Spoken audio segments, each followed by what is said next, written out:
के एपिसोड में कहानी ने ऐसा मोड़ लिया जिसने पूरे घर की नींव हिला दी।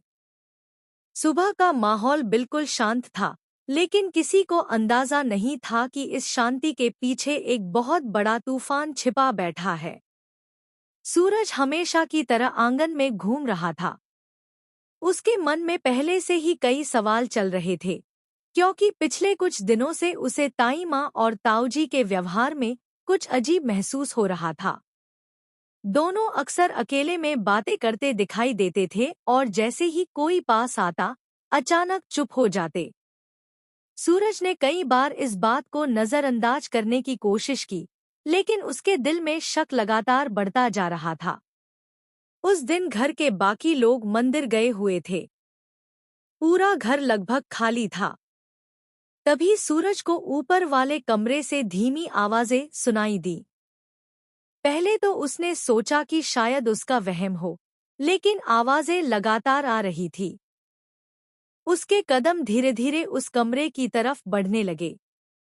जैसे जैसे वह दरवाजे के पास पहुंचा, उसके दिल की धड़कन तेज होती गई। कमरे का दरवाजा पूरी तरह बंद नहीं था। अंदर जो कुछ हो रहा था, उसे देखकर सूरज के पैरों तले जमीन खिसक गई।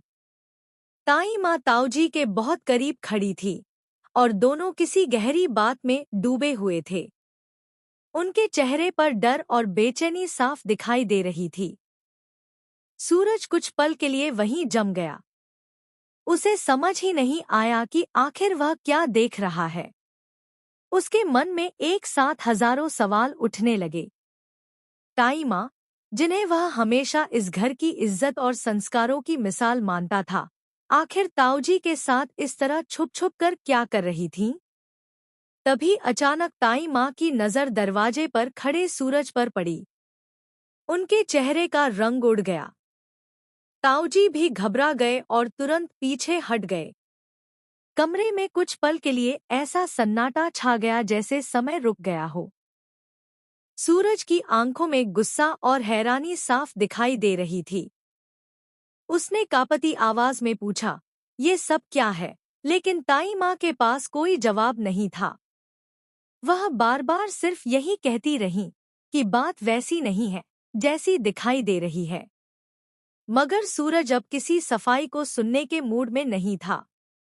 उसके मन में शक अब यकीन में बदल चुका था। उसे लगने लगा कि इस घर में बहुत बड़ा राज छिपाया जा रहा है। ताऊजी ने माहौल संभालने की कोशिश की।